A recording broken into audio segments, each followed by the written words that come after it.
Hey, my name is Mike Acosta from Sounds to Sample, and in this particular video, we're going to be covering some of the uses of MIDI files.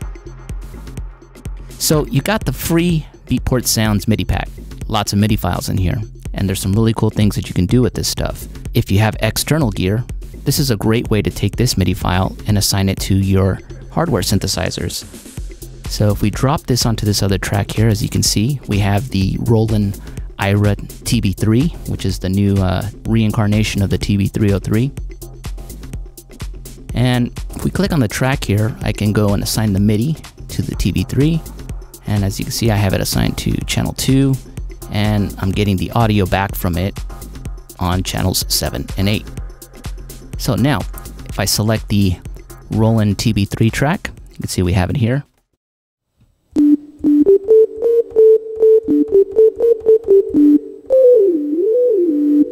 Okay, and now we can go ahead and play the MIDI file on it.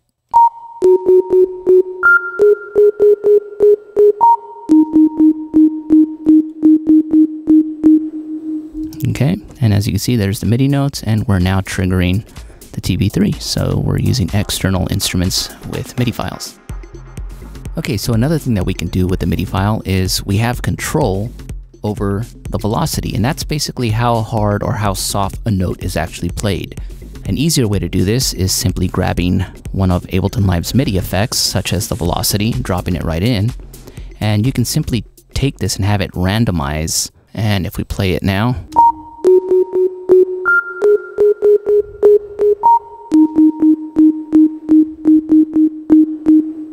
so as you can see, very subtle. You have some notes that are higher, some that are lower, and this is just a really great way to add some dynamics to that particular track. Another cool little thing you could do is take the note length plugin, and by simply dropping this in, we can adjust the decay of the notes.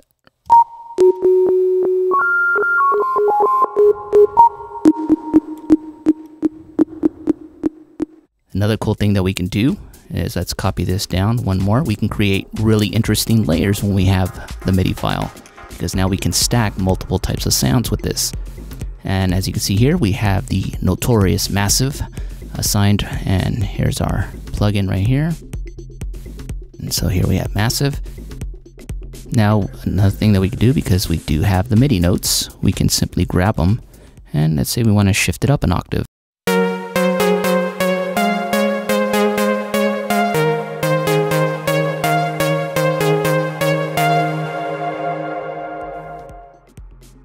Okay, so right here we have the famous Solenth, and we'll go and copy the first one because we transposed the second, and we put it on here.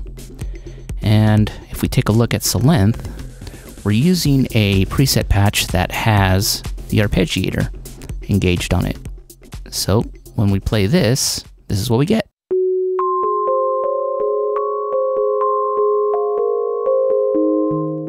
Now if we take that arpeggiator off, we get the pattern that we heard on the other two. But if we engage the arpeggiator, we get a little bit of a difference. So this is working pretty well, and if we play them all together,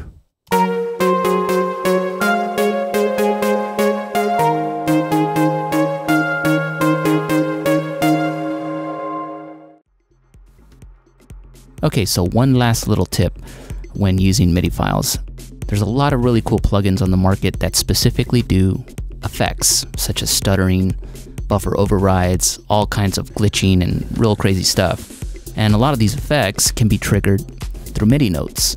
So you can simply take one of these MIDI files and use it simply as a trigger. Now we can actually trigger Reactor and have it affect the vocal in real time.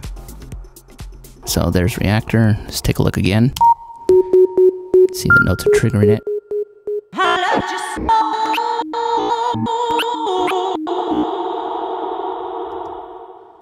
Okay, some really cool things that you can do. Again, we're just using the MIDI file now as a trigger for different types of effects. So now if we play everything together, let's add a little bit of percussion to this.